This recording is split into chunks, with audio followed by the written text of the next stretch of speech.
Fala, gente rica, como é que vocês estão? Eu espero que muito bem. Sejam muito bem-vindos ao canal. No vídeo de hoje falaremos sobre as ações da Brava Energia que vem sendo destaque negativo nos últimos pregões, né? E no pregão de ontem, né, as ações caíram fortemente, quase 6% de queda. As ações voltaram a atingir um patamar abaixo dos R$ 15. E a pergunta que fica é a seguinte: estamos agora diante da maior oportunidade nas ações da Brava Energia? Será que é o momento de começar a montar posição? No meu caso, de voltar a montar posição? Eu vendi as ações da Brava ali nos R$ 19, né? Com intenção, obviamente, de retornar em algum momento, porque eu acompanho o case e entendo que é um case que atravessa um momento bastante difícil, né? Olha só, velho. O cara vem passando com o diabo de um carro tocando um funk do inimigo aqui, né? Mas retomando aqui, eu saí das ações da Brava ali nos R$ 19, com pretensões, obviamente, de voltar, porque eu acompanho a empresa, né? E entendo que ela ainda atravessa um momento muito delicado, principalmente no que se refere à alavancagem, né? A gente sabe que todo M&A é muito difícil e no caso da Brava não é diferente, né? Tem toda a questão das dificuldades de captura de sinergias, né? Tem toda a questão, né, dos esqueletos, né, que são descobertos em ambas as empresas quando acontece um processo de fusão ou aquisição, né?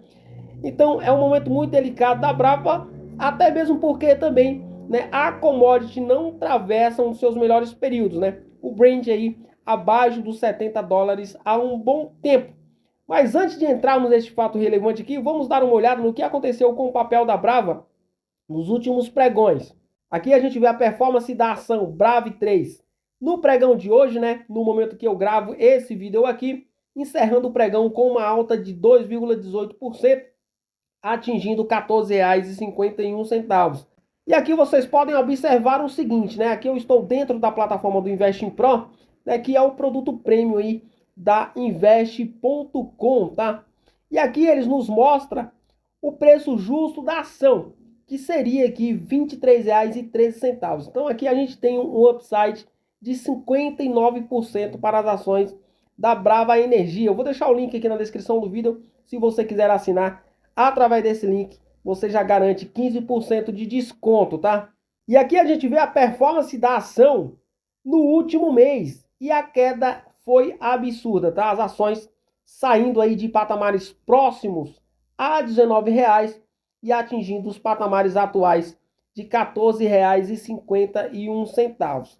Então nós podemos sim estar diante de uma das melhores oportunidades nas ações da Brava Energia, né? Desde que aconteceu lá a fusão com a Enalta, né? 3R Enalta, não vimos, né, em muitos momentos as ações da nova companhia atingir esses patamares de cotação aqui, tá? Porém, vale lembrar que é preciso, né, estar acompanhando de perto o case para você, de repente, não investir errado, porque pode ser bom para uns, mas pode ser ruim para outros, tá? Você precisa entender direitinho, né, a sua estratégia de investimento, se o case cabe dentro da sua estratégia, para você não investir de maneira equivocada.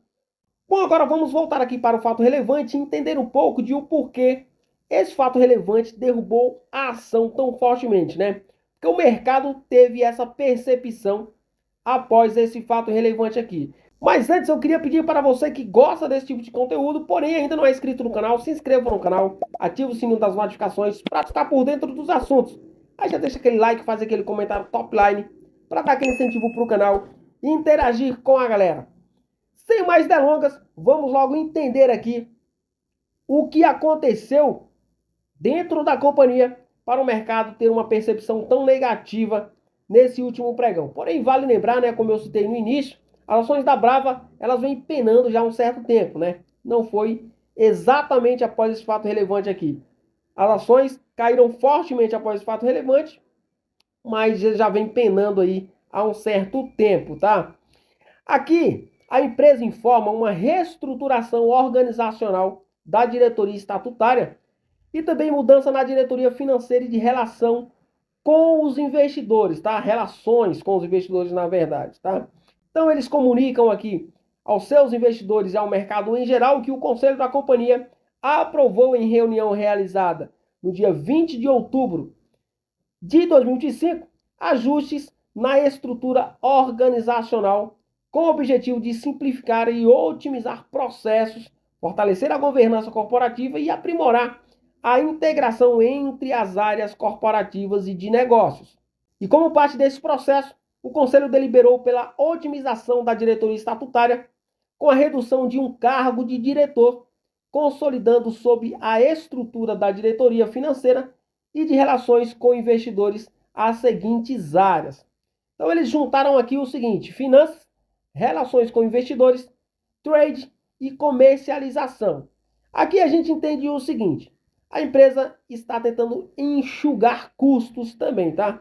Então, na prática, o que está acontecendo? Eles estão juntando funções em determinados cargos para, obviamente, otimizar custos, né? Mas é claro que eles vão vender que estão otimizando processos, né? E às vezes é até melhor, né? Uma pessoa só cuidar, né, de mais de uma área, né, que fica ali com foco total voltado para aquilo, do que ficar tudo muito fragmentado. Mas é óbvio que a empresa precisa enxugar custos, porque ela não atravessa um momento bacana, né? E em seguimento ao processo de reestruturação mencionado acima, o Conselho de Administração recebeu as renúncias dos senhores Rodrigo Pizarro, né? E Pedro Medeiros, dos cargos de diretor financeiro e de relações com investidores e de diretor de novos negócios, trade e downstream, né? Esses caras aqui foram os caras responsáveis aí por trazer a companhia para o patamar que ela está, tá? Foram responsáveis aí pela fusão com a Enalta, né, trazer a 3R para o patamar atual. Transformar a companhia, obviamente, numa companhia muito maior que é agora, tá? E é uma empresa que tem um futuro muito gigante pela frente, né? Porque ela atua tanto no onshore quanto no offshore, porém, o momento atual é ruim. Se alavancou bastante, aí o momento do petróleo, como eu citei, também não é um momento dos mais favoráveis para todas as empresas do setor, tá? A companhia informa ainda que o senhor Décio Odoni, diretor-presidente, assumirá interinamente as funções relacionadas à diretoria financeira e de relações com investidores e de forma definitiva a área de novos negócios. O novo CFO será anunciado após a conclusão do processo de contratações, que se encontra em sigilo por força de contrato. E a área de operações downstream será integrada ao onshore e passará a ser liderado pelo senhor Jorge Boeri, diretor de operações onshore da companhia. Por fim, a companhia esclarece que os atuais CFO e diretor de novos negócios, downstream e trade, participarão do processo de transição que ocorrerá ao longo das próximas semanas. O mercado ele teve uma percepção negativa em relação a isso daqui, né? A essa reestruturação, por conta de a empresa não apresentar de imediato novos substitutos a esses cargos aqui, tá? Porque de fato, né, foram pessoas importantes dentro da companhia, como eu citei, que trouxeram a companhia para o patamar atual que a companhia agora ocupa, né, no mercado, no setor de petróleo, né? E apesar de acontecer toda essa reestruturação que otimizará de fato processos e reduzirá custos administrativos, são pessoas, né, que ocupavam cargos de pesos dentro da companhia, né?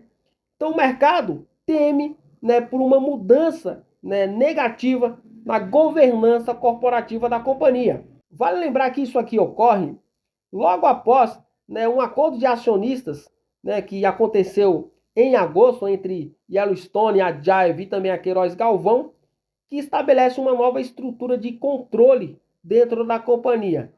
Então, houve esse impacto negativo, essa percepção negativa, né, no primeiro momento do mercado, porque veio de certa forma de uma maneira inesperada, daí acabou derrubando as ações, o mercado aí temendo, né, como a empresa não apresentou de imediato novos substitutos, o mercado temendo aí, né, uma mudança na governança da companhia.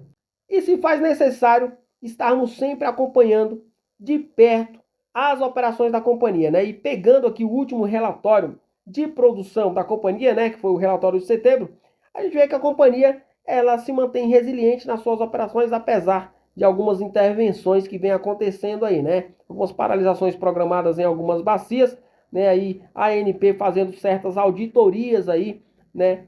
Nos campos da companhia, em alguns dos campos, né?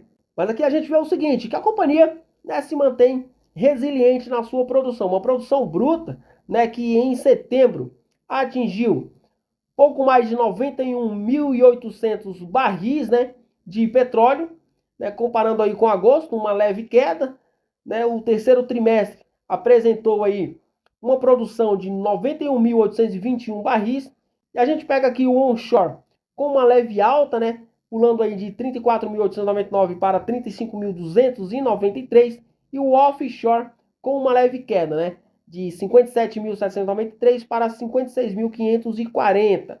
Quando a gente olha, né, para a produção consolidada, a gente vê que a produção também apresentou uma leve queda, caindo aí de 73.920 para 72.740. Porém, não é uma queda expressiva a ponto de preocupar, né, com relação à produtividade da companhia. E com relação ao gás, a companhia até cresceu a sua produção em setembro, pulando aí de 18.773 para 19.087. E aqui a gente vê a importância, né, de Papa-Terra e Atlanta para a produtividade da companhia, né, que no início do ano estavam ali paralisadas com várias intervenções, né? Aqui a gente vê Papa-Terra produzindo mais de 11.600 barris e Atlanta mais de 27.000 barris, né?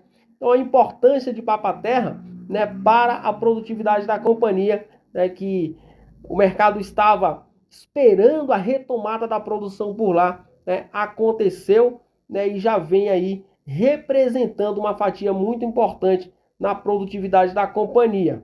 E aqui a gente olhando o histórico de produção da companhia, olha a produção da companhia como evoluiu de 2020 para 2025, né? Pulando aí de 19 mil barris para 92 mil barris, né? 19 mil barris em 2020 para 92 mil barris. Isso aqui após fusão, obviamente, tá? Porém, né, em 2024, a produção da companhia já era uma produção robusta de 56 mil barris, né? Mas após a fusão, essa produção ela aumentou muito, tá? Então, assim, é uma empresa ainda com muitos problemas de alavancagem, tá? Porém, existe uma expectativa de que essa alavancagem ela caia ao final de 2026 para menos de 1,6 vezes, tá? Essa é a expectativa. Porém, a companhia ela precisa, de fato, reduzir custos, né, e manter a sua produção em alta, como estamos vendo aqui, tá? Porque o preço do barril do petróleo, ele não está favorável para nenhuma das empresas. E não existe também uma expectativa de que o preço do Brent, ele venha subir para patamares acima de 80 barris, né? 75 barris em 2026, né? Se isso acontecer, só 2027, 2028, quem sabe ainda assim, dependendo do cenário global, tá? Mas seguimos acompanhando com relação à cotação da ação. Para quem tem apetite a risco, é bom monitorar, porque é uma empresa que, otimizando todos os seus custos, né, e conseguindo reduzir a sua alavancagem, é uma empresa que vai pagar muito dividendo, né, no longo prazo, sim, tá bom?